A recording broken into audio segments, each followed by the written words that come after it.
Magnifique concours d'hypocrisie sur la question du Burkini de la part de nos irresponsables politiques, d'ordinaire immigrationnistes à tout crin, chantres du multi-tout sur notre sol, champions de l'ouverture à l'autre jusqu'à en crever. Un vrai bal des faux culs. Monsieur Valls à l'unisson de Monsieur Lucas, ou des clones d'Estrosi, on sent l'approche de la présidentielle. Et l'on voit où sont les pires démagogues. Ils sont dans les partis dits de gouvernement alors qu'il n'y a plus rien à gouverner, mais seulement à accompagner le désastre en cours, en profitant des ultimes prébendes disponibles au passage, bien entendu. Hélas, en dehors de ces tristes cires, on ne voit qu'aspirant à les remplacer, quitte à passer par les mêmes trahisons et compromissions pour ne pas affronter réellement les problèmes, en raison de leur gravité extrême. Pour revenir au Burkini, pourquoi diable le Burkini serait-il un problème si les djellabas, hijab, burqa et autres boubous en tout genre peuvent envahir nos rues? De deux choses l'une. Ou bien ces gens sont légitimes dans notre pays, et ils ont la liberté de détruire la nôtre, ou bien ils ne le sont pas, et cela va bien au-delà d'une simple question de Burkini. On attend les réponses à ce dilemme. Cisco en Corse, suite. Aujourd'hui, nouvelle offensive de la propagande, qui ne s'avoue jamais vaincue, mais, hélas, aussitôt battue en brèche. Les médias aux ordres, BFM TV en tête, comment se fait-ce que nous ne soyons pas surpris, ont fait valoir aujourd'hui le témoignage, à visage caché, d'un musulman qui était de la partie et qui protestait de l'innocence de sa bande, affirmant avoir été victime de racisme, avoir été apeuré par ses agresseurs, se sentir en insécurité, bref, délivrant, avec les trémolos hypocrites habituels, une parfaite contre-vérité. Las, l'opération de mise en avant de deux versions contradictoires pour, à minima, renvoyer tout le monde dos à dos et dédouaner autant que possible les pauvres musulmans, éternelles victimes, cette opération tombe à l'eau. Une vidéo de ces charmantes personnes, prise peu avant l'échauffourée, ruine leur discours. Elle tourne en boucle sur le net depuis le début de la journée, obligeant au moins une partie des médias à reconsidérer leur narration.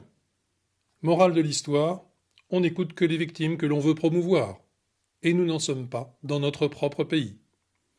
Nous aurons toujours contre nous toutes les ressources du système chaque fois que nous voudrons faire entendre le réel et faire reconnaître les violences de tous ordres que nous subissons, des symboliques qui tout au fond ne sont pas les moins graves, aux plus physiques. Nous devrons chaque fois nous battre pied à pied, en position d'accusé potentiel, et il nous faudra compter sur ce genre de circonstances pour avoir, si peu que ce soit, une chance de passer la rampe du mensonge idéologique. La lutte pour la vérité est déjà difficile, mais il nous faut encore compter avec l'hostilité rageuse et totalitaire du politiquement correct, qui s'est acquis les services empressés de toute la caste médiatico-politique et au-delà des principaux moyens de l'État. Politique de gribouille ou comment les socialistes aiment tellement les pauvres qu'ils en créent toujours plus. Mutuelle, la réforme Touraine augmente la facture pour les patients, note Le Figaro. La justification apparente de cette réforme était de faire baisser les tarifs des praticiens. La réalité est qu'elle provoque une coupe claire dans l'assurance médicale, pourtant lourdement financée par les Français et leurs entreprises depuis des décennies. Un exemple cité parmi d'autres, une opération de la prostate, jusque-là intégralement remboursée, peut désormais revenir à plus de 1 600 € pour le patient. Et tout est à l'avenant.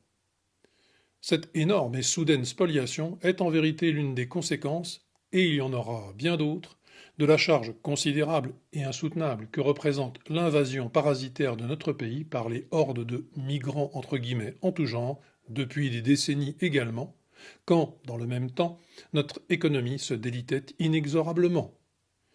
L'évolution de notre système de santé est catastrophique. Elle est un signe de plus de la tiers-mondisation accélérée de notre pays. Nos concitoyens commencent à s'en rendre compte au quotidien. C'est un levier de révolte insoupçonné de la plupart des politiques. La blague du jour. Monsieur Hamon, qu'il suffit d'écouter une minute pour comprendre qu'il n'a pas inventé l'eau chaude, et se demander ce qu'il fait là, Monsieur Hamon se déclare candidat aux primaires de la gauche et au-delà, sans rire, à la présidentielle. C'est plus qu'anecdotique, bien entendu. Tout comme la pseudo-rivalité, aussitôt imaginée par des journaleux en mal de scénario, de cet homme avec un autre cheval de retour, le Narcisse Montebourg. C'est que M. Hollande a besoin de Lilliputien pour paraître tant soit peu grand. Ce qu'on peut noter au passage, c'est l'esquisse du programme de M. Hamon qui, comme presque tous ses collègues, n'a fait carrière depuis le plus jeune âge que dans la politique et qui ignore à peu près tout du monde réel.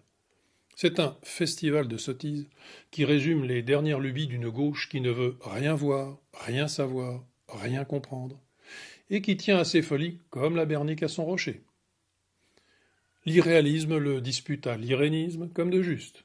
Économie sociale et solidaire, cet énième parasitisme bien pensant qui ne peut exister qu'à coup de subventions en tout genre, cela pour fonder une nouvelle croissance, nouvelle baisse du temps de travail, car les 35 heures ont été un formidable succès dans la lutte contre le chômage, je cite, et ainsi de suite, rien ne manque.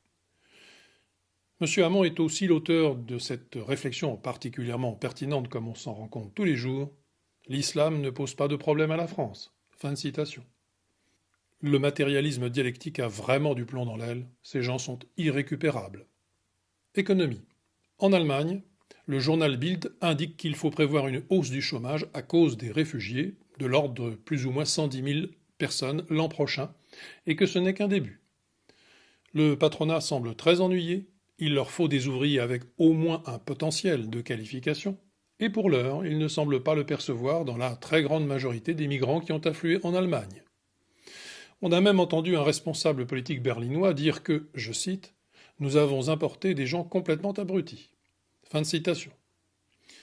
Il visait les auteurs de meurtres et de barbaries diverses qui fleurissent désormais en Allemagne, mais il traduisait aussi le sentiment de nombre de responsables des formations généreusement apportées à tous les migrants de la Terre, responsables de formations qui commencent eux aussi à sérieusement déchanter. L'Allemagne n'a pas fini, et de très loin, de prendre la mesure de la catastrophe provoquée par l'irresponsable Madame Merkel. Mais n'en doutons pas, ça va mieux, et demain sera encore plus formidable. Tout cela ne peut que très bien se finir.